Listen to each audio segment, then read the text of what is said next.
할렐루야, 좋은 아침입니다. 좋은 아침이라고 말씀드릴 만큼 여러분의 상황 가운데 조금의 피해도 없길 소망합니다. 어제 비가 참 많이 왔어요. 무섭게 왔습니다.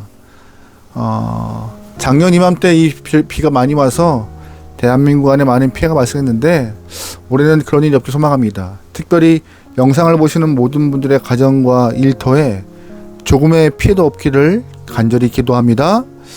오늘도 변함없이 말씀을 하루 시작합니다. 슬기로운 아침 시간 느헤미야 8장 말씀입니다. 여러 사람이 모여서 팀을 이루고 한 가지의 프로젝트를 진행해 나갈 때 두 가지의 일하는 모습이 동시에 필요합니다.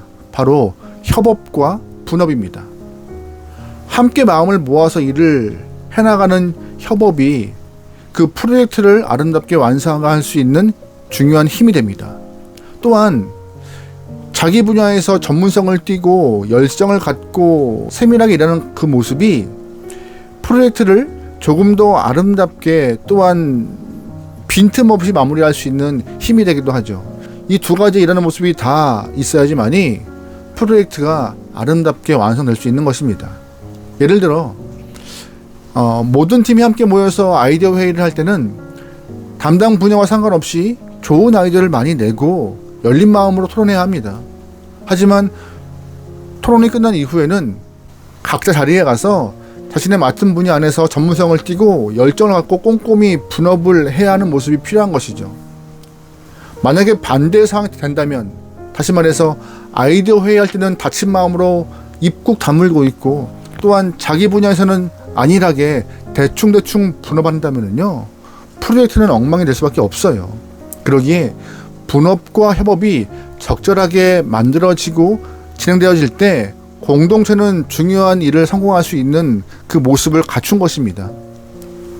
그러기에 여러분의 공동체 안에서 협업과 분업이 물 흐르듯 자연스럽게 이루어져서 모든 일이 완벽하게 이루어지길 소망합니다. 오늘 읽은 느헤미야 8장에서는 느헤미야와 에스라가 분업과 협업을 적절하게 조화를 갖고 이뤄가는 모습을 좀 보여요. 잘 아시는 것처럼 느헤미야와 에스라는 공통점을 갖고 있었습니다. 두 사람 모두 포로 귀환을 이끌었던 인물이죠. 먼저 에스라가 기원전 458년 2차 포로 귀환을 이끌었고 수르바벨 성전에 주의 말씀을 채우려는 그런 사명을 가지고 예루살렘에 돌아왔습니다. 그래서 에스라는 성전 안에 그 이스라엘 땅에 주의 말씀을 제대로 세우기를 애썼고 이방인과 결혼한 사람들을 향하여서 회개하라 명하여서 그들이 회개를 하고 또 말씀을 잘 가르쳤죠. 에스라와 함께한 레위 사람들도 에스라를 따라서 말씀을 열심히 가르치고 자신의 일에 성실히 잘 감당해냈습니다. 그로부터 13년이 지나 기원전 445년에 느헤미야가 이번에는 성벽 재건이라는 사명을 갖고 예루살렘에 돌아옵니다. 52일 동안 성벽 재건의 공사를 마무리하고 이제 다 끝냈어요. 52일 동안의 성벽 재건 중에 에스라도 함께 했습니다. 그런데 우리가 느헤미야 1장부터 7장까지 쭉 읽어보면서 에스라의 이름이 한 번도 언급되지 않습니다. 분명히 에스라가 동시대에 살았지만 언급이 되지 않았어요. 에스라가 성벽 재건에 관심이 없어서가 아니라 성벽 재건을 주도한 사람은 바로 느헤미야였기 때문에 에스라의 이름이 언급되지 않은 거예요. 에스라는 묵묵히 제사장의 자리에서 자신의 본분인 말씀을 잘 가르치는 일에 집중했던 것이고 성벽 재건을 하는 일에 마음도 쓰고 때로는 몸으로 봉사했을 것이라고 우리는 충분히 예상 가능한 모습입니다. 이제 50일간의 성벽 재건 공사가 모두 끝났습니다. 그런데 느헤미야와 백성들은 쉬지 않고 수문 광장 앞에 모여서 말씀을 듣는 사경회를 열었습니다. 말씀 사경회가 열리자 2차 포로 귀환을 이끌었던 에스라가 이제 등장하기 시작해요. 3절 말씀입니다. 수문 앞 광장에서 새벽부터 정오까지 남자나 여자나 알아들을 만한 모든 사람 앞에서 읽음에 뭇 백성이 그 율법책에 귀를 기울였는데 그때 학사 에스라가 특별히 지은 나무 강단에 서고 그의 곁 오른쪽에 선 자는 마띠랴와 스마와 아나야와 우리야와 힐기야와 마세와요. 그 왼쪽에 선 자는 부다야와 미사엘과 말기야와 하숨과 하스바다나와 스가랴와 무술람이라. 아멘.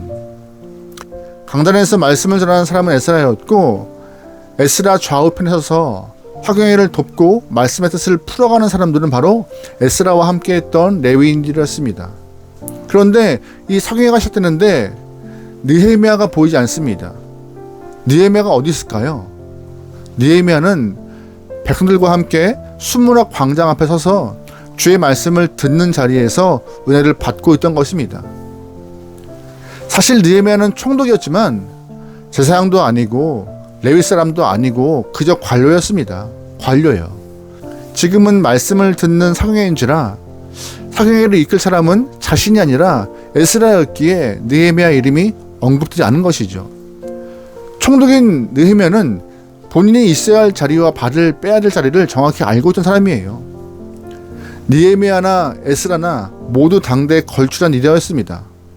그런 놀라운 것은 두 리더가 함께 살았지만 큰 부딪힘이 없었다는 것이에요. 그리고 두 사람 모두 이스라엘 백성의 영적 부흥을 위하여서 마찰 없이 이끌 수 있었는데, 두 리더가 마찰 없이 함께 사용할 수 있던 이유는 무엇이냐?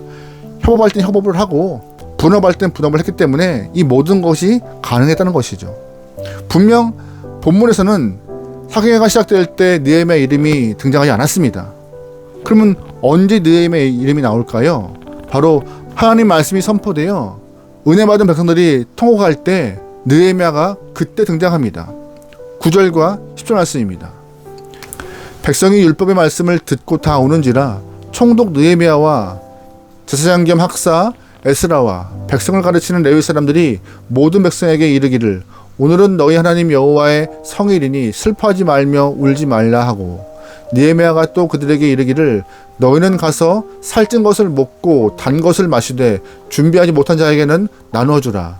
이날은 우리 주의 성일이니 근심하지 말라. 여호와로 인하여 기뻐하는 것이 너희의 힘이니라 하고. 아멘. 말씀이 선포되고 은혜 받은 사람들이 울기 시작해요. 은혜 때문에 감동받아서. 그때 느헤미야는 창고를 열어서 먹을 것을 나눠주며 은혜에 동참하는 모습이 보입니다. 사실 은혜의 장소로 인도하는 것은 에스라의 몫이었다면 총독 느헤미야의 몫은 창고를 열어서 그들을 먹이는 것이었습니다. 본문은 말해요. 성벽 재건을 마친 이스라엘 백성들이 영과 육 모두 배부름과 풍요로움을 느꼈는데, 에스라와 느헤미야가 각자 자리에서 각자의 일을 잘 했기 때문에 이 모든 것들이 가능했다라고 본문은 말합니다. 본문이 말한 것처럼 에스라와 느헤미야가 협업과 분업을 적절했기 때문에 하나님의 귀한 역사가 일어난 거예요. 감사하게도 두 사람 모두가 다 서로의 위치에서 자신이 맡은 사명, 자신이 감당할 일들을 잘 이해하고 진행했기 때문에 이스라엘 민족 가운데 하나님의 은혜가 다시금 아름답게 이루어진 것이죠. 우리의 교회도, 우리의 공동체도 이와 같게 소망합니다.